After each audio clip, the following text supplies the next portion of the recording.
I'm just gonna show you real fast how to shut off your water to your sprinkler system and drain the system at least minimalistically. So inside your house, you'll have your water shut off that goes to your sprinkler system.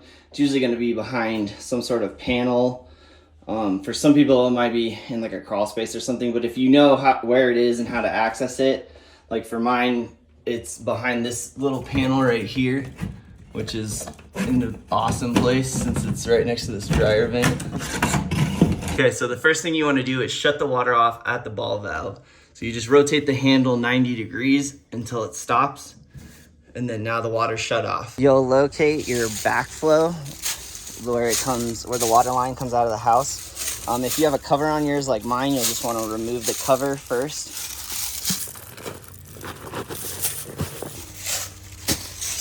If you don't have a cover, it'll just look like this. So I have a drain on my backflow here, and then I also have one on my manifold down there.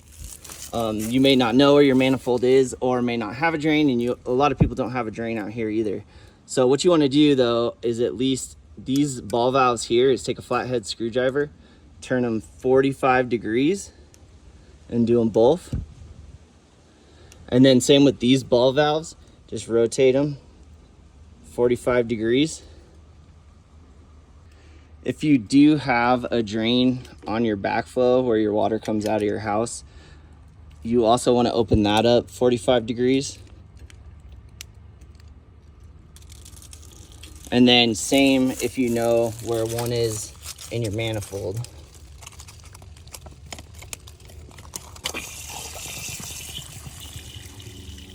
So next, you'll want to go back to the ball valve inside your house, and there's a little tiny cap, usually right next to the valve. That's also a little drain.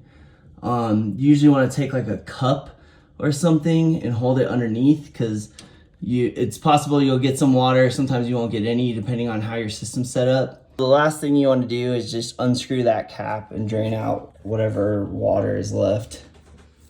I have to use like a pair of pliers to actually get back there to get it started, but then I can get the rest with my finger.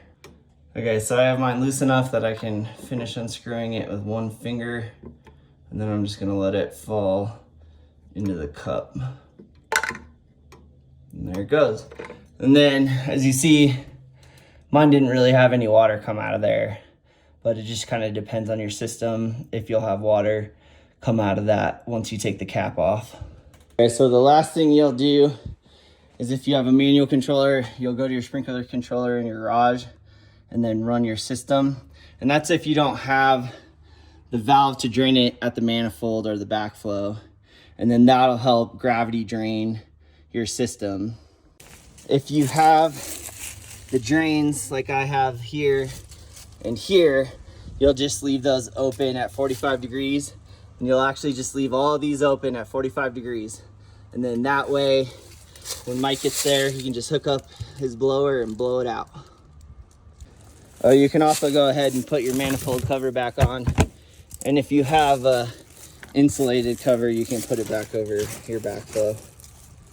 So just to sum up real fast, shut the water off inside, come outside, turn everything to 45 degrees, go back inside, take that little cap off. That's at least the bare minimum you'll need to do, and run your system while the cap's off and everything's opened up. One last thing, if your manifold has a gate valve, which is like, a regular, what you see on a hose valve, you want to leave that 100% open.